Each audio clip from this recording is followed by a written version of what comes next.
"Dad, would you like to come live with us in our new apartment?" "Oh, but my son's wife thinks you shouldn't because she thinks you're an outsider."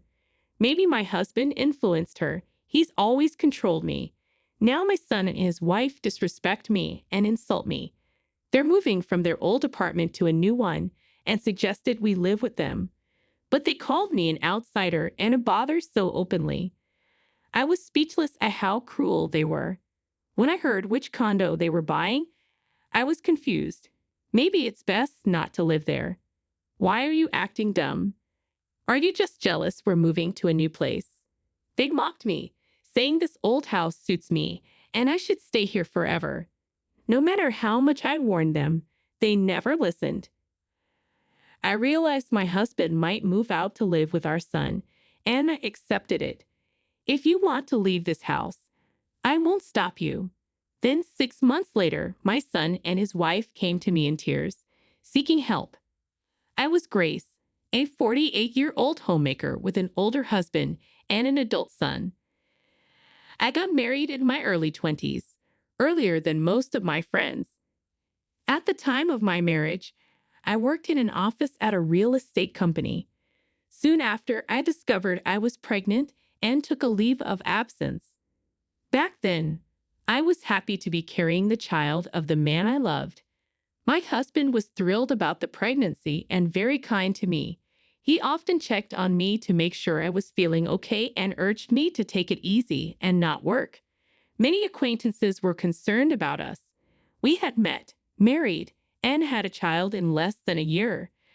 But I was too happy every day to let them bother me.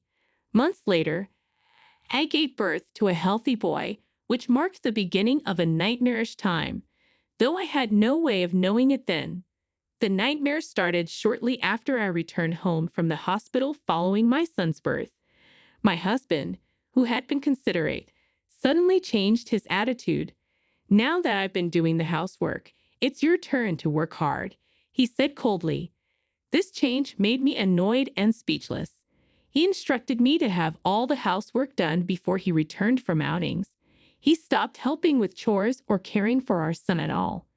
When I asked why he had changed, all I got back were sarcastic remarks and abuse. "You think it's unfair.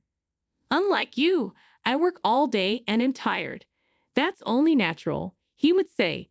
While I understood feeling tired after work on weekdays, I expected him to help out at least on weekends. He showed no interest in our child. If I dared to criticize him for this, he verbally assaulted me. "Stop nagging, and don't you dare criticize just because you stay home, you old hag," he would say. After childbirth, many men reportedly stopped seeing their wives as women. Maybe my husband was one of them. Should I try to be more feminine to win back the kind man he once was? Even though I wanted to, I was too exhausted from housework and taking care of our unfamiliar child to even think about dressing up. Eventually, my husband started staying out overnight more often, even on weekdays. He would come home smelling of women's perfume and sometimes with lipstick on his shirt collar. It seemed likely he was having an affair, but I felt powerless to confront him. I was afraid of being treated even worse if I spoke up about his behavior. Moreover, he began giving us less money for living expenses, nowhere near enough for a family of 3 to live on. Despite my protests, he wouldn't listen. Managing our household on a tight budget became my responsibility. However well I managed, it was never enough. Reluctantly, I put my son in daycare and returned to work, taking extra shifts on weekends when my husband was home to care for our son. As our son grew older and more independent, my husband suddenly started acting like a good father, even though he had previously shown no interest in childcare. It was upsetting that our son was becoming attached to him. What was worse was when our son started imitating his father's abusive language and mocking attitude towards me. Every time I reprimanded our son for his bad language, it seemed to have no effect. Instead, he would retort, "Dad said I don't have to listen to anything you say." Each time our son insulted me, my husband would just smile and pat him on the head, saying, "Good job, just like me." At this point, I thought about taking our son and divorcing my husband. Years passed, and my son became independent. I no longer needed to stay with my husband, but I had learned to ignore his presence and live life on my terms. Still wanted a divorce, but the idea of confronting him and enduring his verbal abuse again seemed like too much trouble. Amidst all this, my husband's company underwent major staff cuts, and he was laid off. Despite being unemployed, he showed no interest in finding new work and spent his days lounging around at home. He continued with his arrogant attitude as if nothing had changed, and I began to feel stressed again. When we were both working, we could avoid seeing each other at home by adjusting our schedules. However, with him always around, that became impossible. It became difficult to live while avoiding him as before, and my stress only increased. Feeling like I might lose my sanity if this continued, I seriously started considering a divorce. Sometime later, my son, who had moved out some time ago, came to visit and shared some joyful news. He wanted to marry his girlfriend, who he had brought along. I was genuinely happy for my son and blessed them. At first glance, the girlfriend seemed like an ordinary woman. However, during the meeting, which was supposed to be joyful, my husband and son continued to insult me as usual. Seeing the discomfort in the girlfriend's eyes, I felt a slight sense of relief. However, after several meetings, her attitude towards me began to sour, likely influenced by what my son had told her. I sighed and gave up on trying to become close with her. Later, my son and his wife registered their marriage and began living together in an apartment he had rented. Since their place wasn't too far from our house, they visited us now and then. After living there for a while, perhaps finding the apartment too small, they decided to move to a newly built condo. When my son and his wife visited our home to discuss their plans, I was surprised to hear the name of the condo they were considering. Before I could recover from my shock, they said something even more surprising. "Dad, won't you live with us in the brand new condo? It would be more comfortable for you." Taken aback by this sudden proposal, I inadvertently interjected, "What? What are you saying?" Then my daughter-in-law coldly glared at me and said, "Can the outsider please not interfere? We're talking to father-in-law here. Outsiders are not allowed."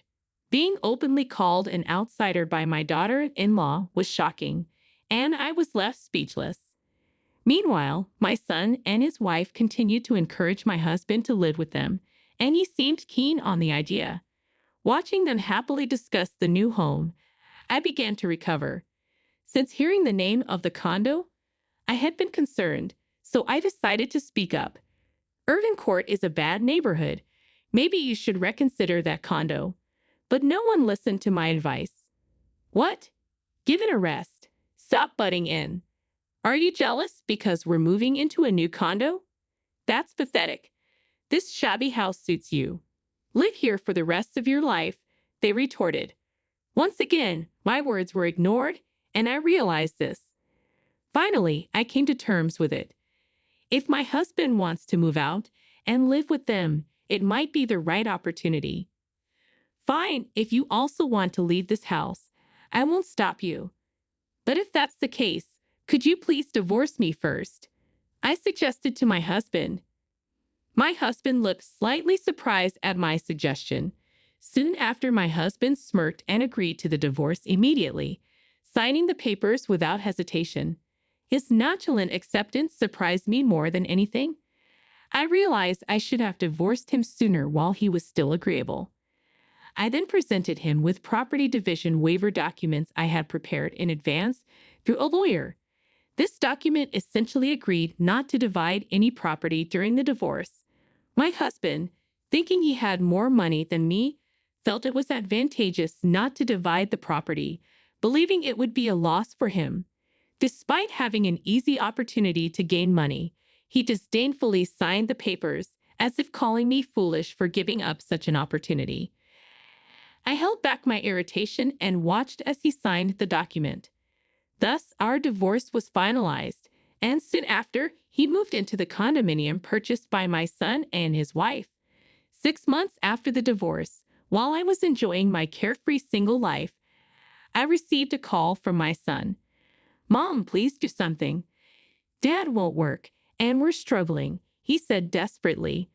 My ex-husband had initially lived off his unemployment benefits and savings, but once those ran out, he completely depended on my son and his wife's income. No matter how much they urged him, he refused to work and only strained their finances. Although I could have predicted this, it was unexpected for my son and his wife. They had apparently planned to receive financial support from my ex-husband, who had always lied about having plenty of money.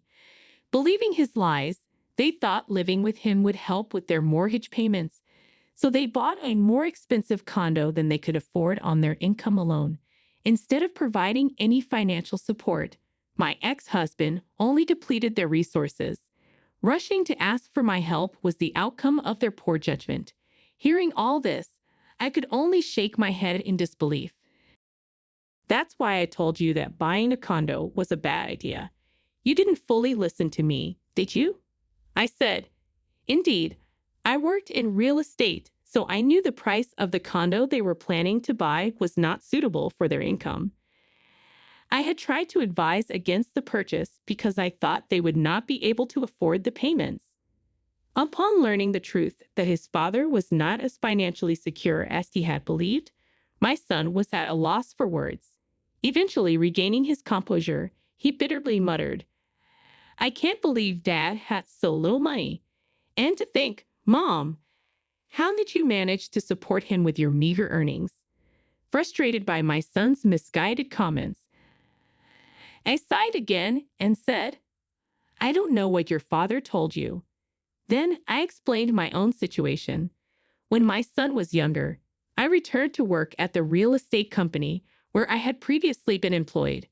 Realizing there was a limit to increasing my income that way, amidst demanding days of work, household chores, and childcare, I obtained qualifications such as a licensed real estate broker and appraiser. Through gaining experience at the real estate company, I eventually started my own business a few years ago. By that time, I had become accustomed to ignoring my ex-husband, who had completely disregarded me and likely didn't even notice that I had started my own business. My business grew more successfully than anticipated, and within a few years, I was earning substantially more than I did as an employee. That's why I made sure to handle the property division during our divorce. After hearing my story, my son seemed stunned on the other end of the phone. "Well, that's the situation. You should also strive to live independently without relying on others," I told him. After saying this to my silent son, I hung up the phone. A few days later, surprisingly, my ex-husband and my son's family showed up at my workplace. After our divorce, I had moved out of the house we had lived in and had not disclosed my new address to them. Yet somehow, they had found out where I was. Wondering about this, it must have shown on my face because my son said, "I really wanted to see you, Mom, so I searched desperately to find you." It seemed my ex-husband, having heard about my conversation with our son, approached me with a greedy look in his eyes. "I supported you all this time. Give me something in return," he said. I couldn't help but snort at his ridiculous claim. "What are you talking about? You supported me. You never helped around the house, just belittled and ignored me." "Stop joking, please," I retorted. My ex-husband was at a loss for words. Though their visit was honestly a nuisance, it might have been fortuitously timed. Deciding to settle everything once and for all, I stepped out of the room and called a certain man, saying, "I need you to come here right now." While waiting for the person I had called, I managed to keep my ex-husband and his family in the reception room.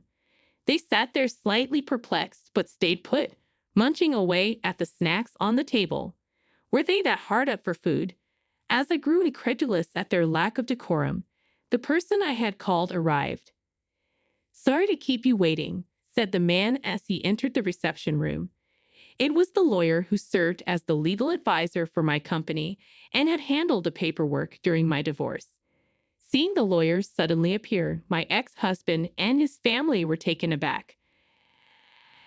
I didn't wait for their confusion to settle and quickly addressed my ex-husband. "I will be claiming property division from you." My ex-husband objected. "What property division? What are you talking about? What did I do?" As expected, my ex-husband objected, but I calmly informed him, "I won't let you forget how you treated me during our marriage."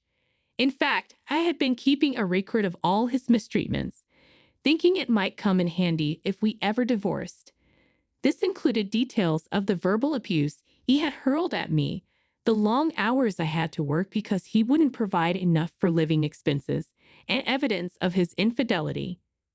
After consulting with my lawyer with this information, I was told it was possible to claim property division, so I proceeded with it. Yet my ex-husband smirked arrogantly, claiming he had no money to pay any property division. To his declaration of unwillingness to pay, the lawyer coldly asked, "Shall we settle this in court then? We have sufficient evidence to claim property division on behalf of the lady. If you refuse, we will proceed with appropriate measures." As soon as he heard the word court, my ex-husband panicked. "Court? No, I didn't really." Eventually, perhaps out of fear of litigation, he'd agreed to pay the property division. Seeing his pitiful state, it seems my son and his wife finally saw him for what he was, desperate for money. "Mom, I'm sorry for everything up until now. We'll take good care of you from now on. Let's get along, okay?" they said, cozying up to me. It was obvious they were acting out of financial interest, and their attitude was displeasing. Even though they were my son and his wife, I decided to firmly push them away as a last act of love. "No matter what you say or do, I will not provide financial support for you in the future. Earn your own money instead of begging from someone else," I sternly told them. Upon hearing my words, my son and his wife looked disheartened and hung their heads. Later, the property division my ex-husband was ordered to pay started being deposited regularly every month. It was a small amount, so it would take time to complete the full payment, but I decided to wait patiently. Meanwhile, my ex-husband apparently started working part-time at a store. However, he seemed to be earning just enough to cover his property division and personal entertainment expenses, still depending on my son and his wife for living expenses. Continually struggling with living expenses and mortgage payments, my son and his wife eventually decided to sell the aforementioned condo because they could no longer afford the mortgage.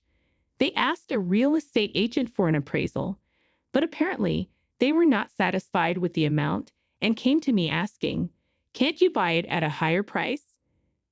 However, the offer amount they showed from other companies was reasonable, and I could not buy it for a higher price, so I brushed off their request. My real estate business is still progressing smoothly, and my personal life is also stress-free now that I no longer have to deal with my ex-husband or my son's family. With the time I once spent on my husband now freed up, I have more time to spend on myself. Maybe I should find a hobby, I thought. With that thought, I am living happily each day,